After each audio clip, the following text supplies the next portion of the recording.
Tudo bem, pessoal?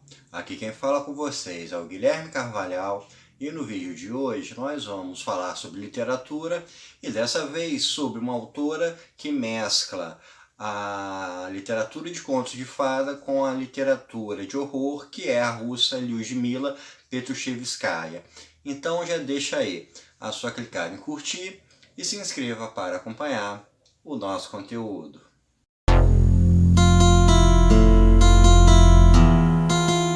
O livro que nós vamos falar hoje é o Era uma Vez uma Mulher que Tentou Matar o Bebê da Vizinha, que foi escrito pela autora russa Lyudmila Petrushevskaya. A Lyudmila Petrushevskaya, ela já tem mais de 80 anos, ela nasceu em 1938, porém a obra dela foi ser conhecida somente a partir da década de 1990, porque ela foi censurada durante o período da União Soviética e apenas com a reabertura política que ela passou a ser mais conhecida pelo amplo público. O estilo da Lyudmila é uma mescla de contos de fada com histórias de horror, e é uma forma muito criativa que ela traz, que ela levanta para a sua literatura. A influência dos contos de fada é muito notória e a gente pode reparar pelo próprio título do livro, que começa com Era uma Vez. E é bastante recorrente isso nos seus contos. O livro é uma coletânea de contos dela. Ela começa muito desses contos com a frase Era uma Vez, remetendo ao termo muito corriqueiro nas histórias de contos de fada. E a gente vê muitos elementos que são nitidamente inspirados nesse estilo de literatura. Cinderela talvez seja o caso mais corriqueiro, é bastante presente nas histórias dela, uma moça inocente, pobre, que sonha com um grande amor, e em muitos desses casos esse grande amor é um príncipe. Um outro elemento também corriqueiro é o da poção mágica ou de algum alimento, algum item mágico que causa algum efeito sobre a pessoa, como no caso da Bela Adormecida ou da Branca de Neve, ou então uma pessoa, algum jovem, uma pessoa inocente que precisa atravessar uma floresta em meio a algum perigo, uma história que remete, né, a João e Maria, o Chapeuzinho Vermelho. Então, esse clima das histórias de contos de fada é muito presente na obra dela. A gente vai se deparar com isso em praticamente todos os contos. Todos têm essa pegada que vão para essa fantasia dos contos de fada e até mesmo com enredos que buscam algum elemento de alguma história um pouco mais consagrada. E o outro lado são as histórias de terror, histórias de horror, histórias místicas, porque todos os seus contos têm algum elemento que envolvem o sobrenatural. Em muitos desses casos são mortos que não estão necessariamente mortos, almas, espíritos que vão interagir de alguma forma com os seres humanos, ou então alguma forma de misticismo que vai afetar os personagens. Então esse elemento do sobrenatural é bastante presente. Talvez nem seja tão correto dizer horror, porque não é uma narrativa que tange pelo medo, ou pela apreensão, pela angústia, e sim muito mais pelo elemento sobrenatural e também por mexer muito com essa questão da morte. E nem são, no geral, histórias necessariamente negativas.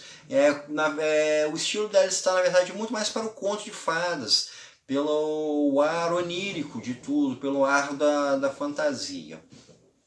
Os contos que ela traz nesse livro criam um ambiente, são encenados em um ambiente muito curioso devido a essa mescla de elementos que ela cria. A gente vai ter um conflito, uma mistura de moderno com antigo muito presente, que acaba gerando um clima bastante surreal nas suas histórias.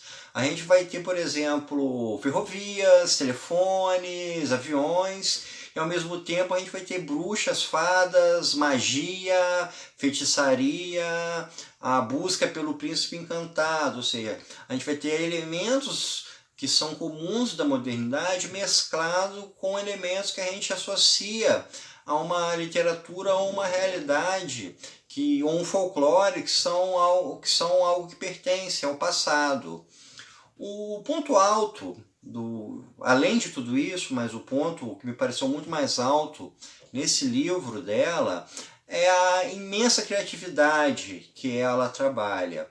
Com esses elementos do conto de fada e das histórias de terror ou das histórias de misticismo, ela elabora enredos que são extremamente criativos, alguns até são previsíveis, mas na maioria são aquele tipo de história que pega o leitor de contrapé. Você vai se deparar com um desfecho plenamente inesperado, e tudo envolve assim uma inventividade muito alta por parte da autora.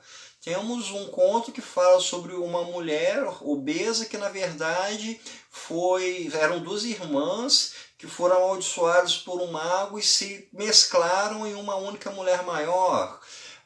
Tem uma história de uma menina uma menina pobre, sonhadora, que ela quer ter algum objeto que lhe dê algum destaque social, acha um relógio dentro de casa, e aquele relógio possui uma maldição que ele mede as horas que restam para a pessoa morrer. Ou então uma outra história em que um soldado, ao regressar da guerra, vai ao túmulo da sua esposa e passa por um evento místico. A história de uma professora que, ao andar na noite, é perseguida por um grupo de bandidos, e espíritos de antepassados seus, do seu avô, vão aparecer para espantar, né, as pessoas que o perseguiam. Então, a criatividade que ela utiliza dentro de todo esse contexto criado traz uma obra extremamente inventiva. É pouco provável que a gente possa encontrar alguém que tem um estilo exatamente igual ao dela. Alguns dizem que ela se parece um pouco com Edgar Allan Poe, ou então faz uma mescla do Edgar Allan Poe com Irmãos Grimm, mas alguém que tenha realmente esse estilo, essa criatividade e essa ambientação é algo que acho difícil que a gente possa encontrar, o que faz com que ela tenha um posto bastante único dentro da literatura contemporânea. Então, pessoal, isso é tudo por hoje. Espero que vocês tenham gostado e até o nosso próximo encontro.